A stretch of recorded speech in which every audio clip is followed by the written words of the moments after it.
AP deputy CM Pawan Kalyan Telangana వాళ్ళ నరదిష్టి తగిలి కోనసీమ చెట్లు ఎండిపోయాయని చెప్పేసి చేసిన వ్యాఖ్యల నేపథ్యంలో రాష్ట్ర మంత్రి పొన్నం ప్రభాకర్ మనతో ఉన్నారు. ఆయన అడిగి తెలుసుకుందాం. సార్, పవన్ కళ్యాణ్ వ్యాఖ్యలను ఎలా చూడొచ్చు?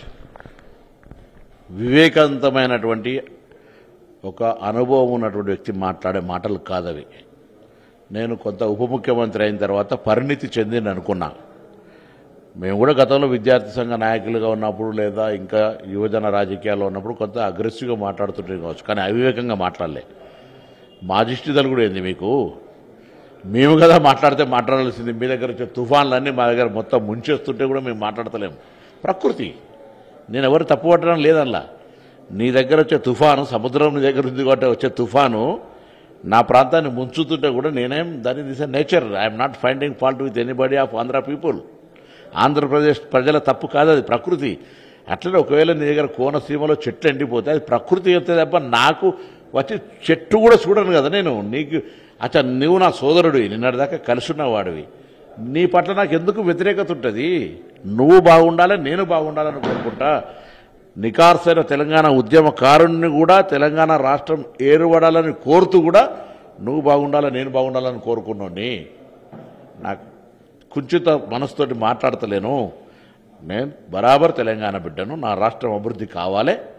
నా సోదర భావం ఉన్నటువంటి పక్క తెలంగాణతో పాటు ఆంధ్ర రాష్ట్రం కూడా అభివృద్ధి కావాలని కోరుకుంటా. నరదిష్టి అనే పదం వాడడం కరెక్టేనా సార్? అది ఒక ఉప ముఖ్యమంత్రి స్థాయిలో ఉన్న వ్యక్తి మాట్లాడితే నేను ఏం చెప్పాలి? అదే వివేకవంతుడిగా మారి కొంత లౌక్యము, కొంత ఆ విధమైనటువంటి ఆలోచనకు వచ్చిండనుకున్నా కానీ పూర్తిగా ఇంకా సినిమా డైలాగులకు సంబంధించినటువంటి కూడా వాడరు ఎవరు అవి.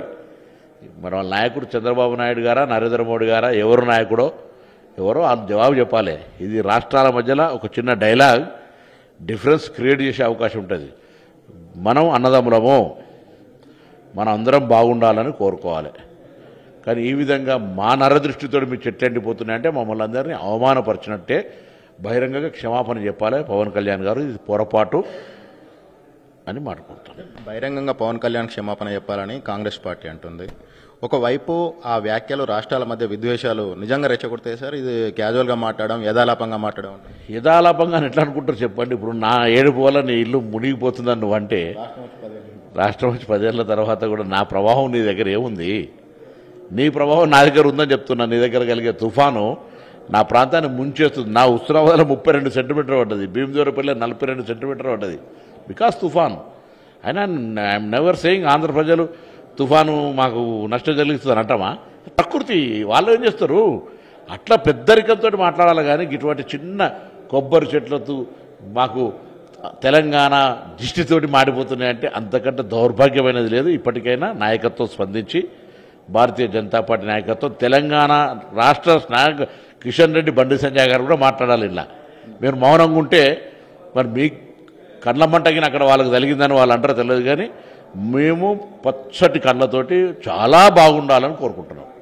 కిషన్ రెడ్డి, బండి సంజయ్ ఎందుకు స్పందించాలి సార్? వాళ్ళ పార్టీడు అంటే పార్టీ జనసేన పొత్తే కదా. మీరు పొత్తు తెలంగాణలో జనసేన లేదు కదా, పొత్తున్న పార్టీ కాబట్టి మాట్లాడమంటున్నాం. గవర్నమెంట్లో మీ ఉమ్మడి 3 తెలుగుదేశం చంద్రబాబు నాయుడు గారు మాట్లాడాలి, వ్యాఖ్యలు వాపసు తీసుకోవాలి, వాపసు తీసుకోమని చెప్పాలి ముఖ్యమంత్రి గారు, ఉప ముఖ్యమంత్రి అని కోరుతా ఉన్నా.